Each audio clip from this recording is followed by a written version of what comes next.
Hey everybody, so here's another session on the Jupiter 2. I'm really wishing I had a solid 8 or 10 hour block of time I could throw at this.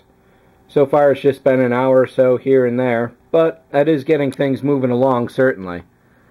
So you see that I got two wall parts set up here. The first is the pylon, and I set that up so you can take a look at the fiber optics and where that's going to go on the underside. We'll take a look at that in a little bit.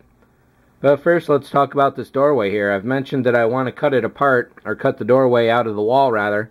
And basically, I did so. The door itself, I glued to a larger piece of styrene. I backed that with another piece just to give it a little added strength. And then I put 4 magnets at each corner. Or 1 magnet at each corner. Over on the back of the wall here, I've got 2 of these smaller magnets on this side, just for space considerations, and 2 of the larger on the right, of course. And you'll see that I backed the top up here with a bit of aluminum rod. Basically, when this piece was cut apart, or the door was cut out of it, it made it really wobbly. And while this bar does not stop the wobble going on, it should help protect it from accidentally breaking. Once you cut the door out, this becomes a very flimsy piece. That is a very small amount of plastic to hold 2 such wall pieces together. I was hoping to be able to stabilize that so it wouldn't have any wobble at all. But the only way to really do that is to throw another crossbar around the middle or the bottom. And there's just no way to do that feasibly. I did put a couple other brass rods in the side over here. I thought that might help stabilize it, but not quite as much as I wanted to. The popsicle sticks are just basically the remnants of a test to see if that could work out. And they could either stay or go, depending.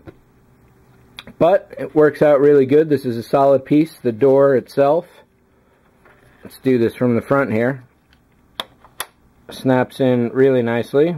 Maybe even do that on camera so you can see it. Fits right into place. There's a slight bit of a gap running around the edges, but once the lights are on, everything's painted, I really think that's going to disappear. And main reason why I cut that out is so it would be open to the back room there. So it's not going to be in there too often, I don't think, but it's a good option to have that so I can put it back in. The floor itself has undergone a couple rounds of primer and puttying. This last time I sanded it down with 200 grit and then did another pass at 600, and this is feeling really smooth right now. There may be some visible indentations going on still. I'll know about that the next time I paint it. And basically I gave the entire floor a quick coat, run over rather, with the 600 grit.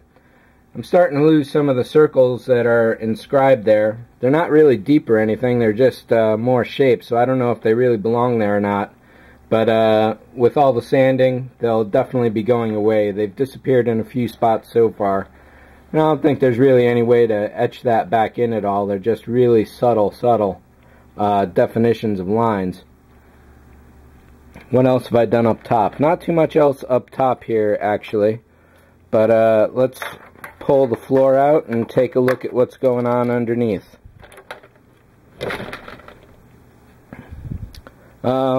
One quick note. Here we go. The floor here, I've backed that up with some I-beams from Plastruck. I couldn't quite give you the size of those offhand.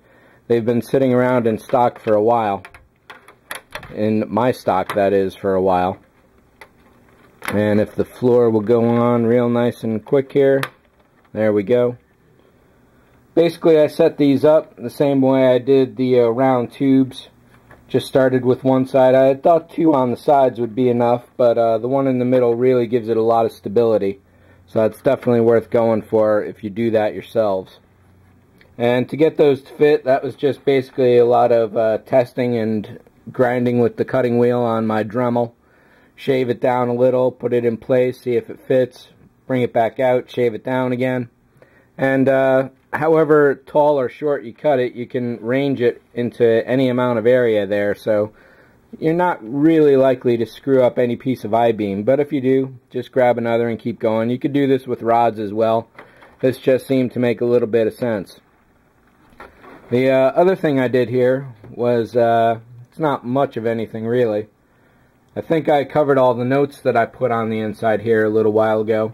And I just started outlining some stuff with the red marker there to help me figure out exactly where the floor was and where the open space was going to be.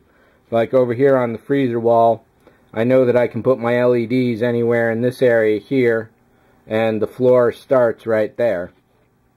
On the bottom here, I did a lot more of the red marker, and I've added a couple other things too. The big cross sections are where all the landing wells are, so nothing can go there whatsoever.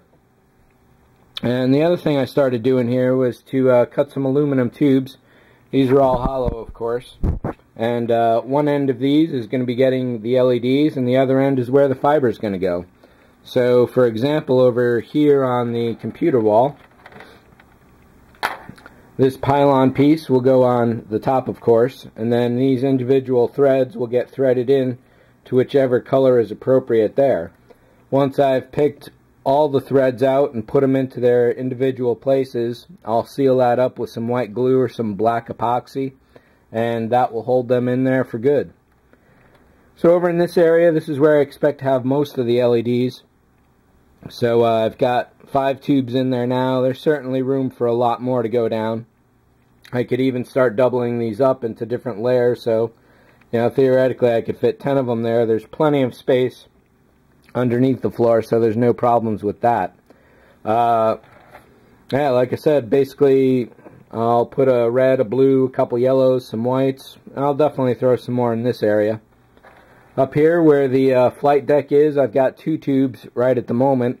I figure there's going to be 2 green LEDs, one on each side for the flight console, and there's a whole lot of yellow lights going on the dashboard at least, and there's probably a few other colors as well.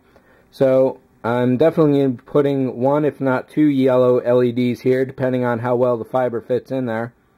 And if I need more, I'll just cut some more tubes. These are probably about 1 inch long in general. They could be a little longer, a little shorter. Little extra length definitely helps having the fiber to stick into the end. If you cut it too short and it's sitting right against the LED, it can actually push the fibers out of the way. And the other problem, or rather consideration to look out for, is that when you do put the fiber in here, if I can get this good on camera, is if your LED is sitting right about at that end there, you can push the fiber just beyond it. So you want your fiber to sit fairly far away from the LED. Not too far, of course, but the closer you get to it, the more intense the light will be. But as the fibers go off to the side of the LED, it'll definitely lose some intensity. So having everything pretty close to the end should work out pretty well. What else should I cover here? Is that really it already? I thought this was going to be much more of an update, but that definitely covers a few things. I'll talk about cutting some styrene right now, I guess.